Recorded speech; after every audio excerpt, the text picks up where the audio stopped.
안녕하세요. 현실주의자입니다. 현재 여러분들 이제 곧 추석이죠? 예, 추석 잘 보내시길 바랍니다. 건강 잘 챙기시고요. 저도 이제 고향에 내려가기 전에 영상을 찍고 내려가려고 합니다. 월요일까지는 영상을 못 찍을 것 같아요. 사실 뭐 우리도 휴일이니까 주식시장 쉬잖아요. 그래서 글로벌 그 뉴스라든가 이런 것들이 어떻게 나오는지만 지켜보면 될 것 같습니다. 자, 오늘 코스피는 어땠나요? 반등을 했죠? 네, 반등을 했습니다. 근데 크게 반등은 못했어요. 근데 반등해 주는 게 좀 중요했습니다. 반등을 여기서 해줘서 우리가 생각했던 라인, 제가 그은 라인이 아닙니다. 이건 차트가 그은 라인이에요. 저기를 반드시 최단 기간에 돌파해야 된다. 그럼 어떻게 되죠? 여기가 만약에 제가 예상하는 시나리오입니다. 자, 여기서 이렇게 올라가요. 올라간 다음에 이렇게 되고 만약에 이렇게 된다. 여기서 그럼 어떻게 되는 거죠? 얘가 트랩 스윙이죠. 트랩 스윙. 트랩 스윙. 속임수 움직임이 발생하는 겁니다. 여기 거래량 터진 애들은 그냥 백지에 손절해 버린 거죠. 그런 거를 지금 기대하고 있다라는 겁니다. 그렇게 될 만한 이유도 굉장히 많은 거죠. 왜냐? 더 나올 악재가 없는 겁니다. 현재는 없어요. 악재가 있으면 납득하는 거죠. 그럼 인버스를 다시 매수해서 그 해지를 해야겠지만 현재로서는 딱히 그럴 게 없다. 지금 경제맨이라던가 뉴스라던가 뭐 시쳇말로 전문가들이 계속 막 위기다, 망했다라는 얘기 하잖아요. 그러면 그때는 거의 바닥입니다, 항상. 그럴 수밖에 없어요. 눈에 보이는 악재들. 근데 돈을 움직이는 사람들은 굉장히 정보력이 좋습니다. 그래서 걔들이 항상 6개월 먼저 움직인다고 하잖아요. 그러면 악재 뉴스가 막 나오고 세계가 망한다는 얘기가 나오고 있으면 그건 이미 정보를 다 입수한 애들이 흔들어 놓은 겁니다. 그렇게 생각해요. 정보가 불평등한 게 아닙니다. 돈을 많이 쓰는 애들이 정보를 빨리 가져가는 게 자본주의에서 맞다고 생각하는 겁니다. 자, 지금 현재 미증시는 약하게 출발했습니다. 근데 뭐 약간 약보합 정도죠, 약보합. 연준이 베이지북을 발표했죠. 유로존이 혼조세로 진행되고 있고 미증시는 약하게 출발했습니다. 베이지북에 대해서는 뒤에 말씀드리겠습니다. 자, 전 세계가 지금 현재 조정 보이고 있습니다. 반등세를 보이고 있고요. 일단은 오늘 미증시가 어떻게 끝날지 모르겠지만 전 밑꼬리를 달고 양봉으로 끝날 거라고 예측하고 있습니다. 한번 지켜보시죠. 더 나올 뉴스가 없어요. 더 나올 뉴스가 없기 때문에 악재가 나왔다. 악재가 뉴스로 나왔다라고 하면 만약에 악재에 파는 사람들이 있다고 칠게요.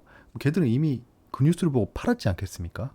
그럼 뭐 뉴스가 어제 나왔는데 하루 동안 뭐 침 흘리고 있다가 오 팔아야지 이런 바보는 없죠. 팔 거면 빨리 파는 거죠. 이 눈치 보고 팔아야지 하는 애들은 급락이 나와야 팔겠죠. 근데 지금 급락이 안 나오잖아요. 그러니까 지금은 뜨뜻미지근한 상태일 수밖에 없다. 그 상황에서 돈을 가지고 현금을 가지고 있거나 아니면 팔고 다시 들어오려고 하는 사람들이 사고 싶어 한 달이 낫겠죠. 약간 그런 식으로 생각하면 될 것 같아요. 자, 소식을 보겠습니다. 새로운 레벨 원달러 환율이 연말까지 1450원까지 열어둬야라는 얘기가 나왔습니다. 1450원이래요. 이게 지금 뭐 얼마 안 오르는 것 같죠. 여기서 뭐 한 70원 오르네 뭐 이렇게 생각하시겠지만 1450원이면 굉장한 겁니다. 왜냐하면 원 달러잖아요. 원 달러. 저게 진짜 우리 1000원짜리 지폐 한 장 정도의 규모면 저렇게 오르든 말든 관계없지만 저게 몇십 조씩 움직이는 거죠. 그러면 10원만 바뀌어도 굉장히 큰 규모의 통화가 움직이는 겁니다. 그래서 원달러 환율이 중요하다는 걸 그냥 잘 모르시는 분들에게 설명을 드리고 시작하겠습니다. 일단 1450원 얘기가 나왔는데요. 보시면 진짜 제가 왜 전문가들을 다 이 스트랙이라고 하는지 한번 보세요. 상반기만 해도 원달러 환율이 3분기부터 점진적으로 하락할 것이라는 전망이라고 했죠. 사실 언제부터 하락한다는 굉장히 위험한 견해입니다. 그런 얘기는 안 하니만 못해요. 하지만 이게 원달러가 천장권에 와 있으면 틀림없다 정도는 우리도 체크는 했잖아요. 여기서 오르더라도 금방 떨어질 겁니다. 왜냐하면 일단은 국가에서도 개입한다고 했잖아요. 정부 차원의 개입이 있을 거다. 외환 당국도 계속 언급하고 있잖아요. 뭐 선제적으로 대응하겠다. 지금 이 정도까지 왔으면 선제적 대응은 아닙니다. 정신을 좀 차리셔야 돼요. 아무튼 그걸 떠나서 원달러 환율이 계속해서 떨어진다면 개입을 하겠다라고 얘기를 했기 때문에 상승세는 어찌되었건 저지될 수밖에 없습니다. 그걸 체크하고 자, 이제는 연말까지 원달러 환율 상단을 1450원까지 열어둬야 한다는 주장도 제기되고 있다. 저런 주장이니까 뭐 굳이 비판할 필요 없죠. 주장이니까. 왜 저렇게 주장하느냐를 봐야겠죠. 이렇게 얘기하고 있습니다. 위안화, 엔화가 동반 약세를 보이고 있는 만큼 우리나라는 굉장히 경쟁력이 없다라고 얘기를 하고 있습니다. 거기에 한국, 미국, 한미 금리 차가 점차 확대되고 있다. 그래서 원달러에 대한 매력, 그리고 한국 시장에 대한 매력이 떨어지고 있다라는 얘기를 하고 있는 거죠. 뭐 흥국증권연구원이라고 합니다. 한번 지켜보시죠. 어떻게 흘러가는지. 저분 말이 맞으면 또 나중에 저분의 의견을 참고하면 되는 거고, 땡판 틀리면 제가 시간이 있었으면 이분이 또 코로나 때 무슨 말인지 찾아보겠는데, 유시하면 그런 거 찾아보세요. 예, 재밌을 거예요. 자, 연준 베이지북이라는 겁니다. 이거는 연준의 데이터를 모아서 미리 발표하는 겁니다. 그냥 공식적으로 발표되는 경제 데이터보다 먼저 나오는 그 내용이기 때문에 굉장히 중요해요. 그 내용을 보면 인플레이션 압박 속 성장 약세 전망이라고 합니다. 기간을 그 얘기했어요. 6개월에서 12개월 정도는 수요가 더 약화될 거다. 경기가 약간 좀 쪼그라들 거다라는 얘기를 하고 있는 거죠. 그래서 향후 경제 성장 전망은 전반적으로 약세다라고 하고 있죠. 여기서 또 생각나는 게 있죠. 왜 6개월에서 12개월 정도 약세를 보이냐?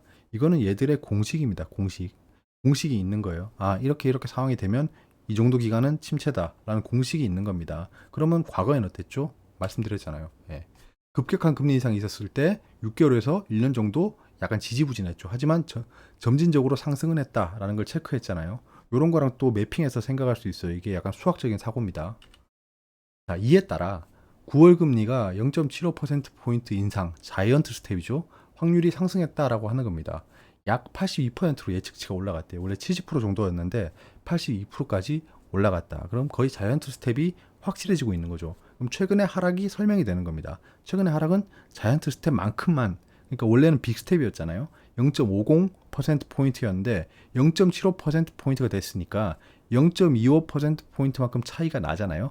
그만큼 조정을 보였다 정도로만 체크하면 될 것 같아요. 왜냐하면 그 대규모 자금을 운용하는 기관이나 외국인들은 이런 숫자에 대해서 정확하게 그 카운트를 해서 돈이 왔다 갔다 합니다. 그만큼 기계적으로 빠지는 건 당연한 겁니다. 11월에 얼마를 올릴지가 이제 중요하겠죠. 근데 얘들이 연말까지 예측했던 금리가 있잖아요. 그러면 앞에서 먼저 올리면 뒤에는 줄어들 수 있겠죠. 그런 거는 좀 제로섬 게임을 생각해 볼 수 있을 것 같습니다. 우선은 미국의 8월 소비자 물가가 발표되거든요. 근원 소비자 물가 지수부터 시작해서 지금 9월 13일 화요일인데요. 저 때가 좀 아마 전 양봉을 그릴 거라 생각은 하는데 예상했던 것보다 엄청나게 안 좋게 나오면 시장에 타격을 입을 수도 있겠죠. 그러니까 저 때를 좀 주목해야 된다. 언제까지 이러냐라고 하면 9월 21일입니다. FOMC를 봐야겠죠. 원래 9월에 0.50%포인트라고 계산을 했었어요, 예전에. 근데 이게 0.75%포인트로 바뀌는 거잖아요. 그래서 그만큼의 시장 조정이 일어나고 있다 정도로만 알아보겠습니다. 자, 세계 증시에서 주요 포인트가 뭐죠? 지금 에너지 갈등, 그 다음에 ECB가 지금 금리 인상하는 거, 얘들도 자이언트 스텝 한다고 하죠. 파월 의장이 9월 21일에 케이토 연구소 주최 컨퍼런스를 하는 거, 오펙 플러스 회의가 감산합의 완료했죠. 이제 유가가 약간은 좀 조정을 보일 거다. 근데 댓글 중에 재밌는 게 있었습니다. 제 댓글을 다 보거든요. 근데 그 중객님이란 분이 네이처셀이 왜요? 히스토리가 있나요? 라고 좋아요를 누가 2명이나 눌렀는지 모르겠지만 놀랍게도 댓글이 달려 있더라고요. 댓글을 눌러봤어요. 이분이 설명충 등판이라고 하는데 뭐 물어보셨으니까 저 답하는 차원에서 한번 읽어볼게요. 리스크를 높게 가져가는 계좌가 하나 있는데 제가 그렇게 말씀드렸죠. 거기 딱 한 종목 산 게 네이처셀이심. 잘하시네요. 기억으로는 1년 반 전에 소름이 돋네요. 어떻게 현재 100% 수익일 건데 이분은 굉장히 제 채널을 자주 보시는 분인가 봅니다. 원래는 500%까지 올라갔었음. 뭐. 아이 참 또 마음이 아프네. 워낙 널뛰기 하다 보니 개그 소재로 쓰심. 그렇군요. 상패되면 웃길. 에? 이 에? 상패되고 게임 방송에 집중?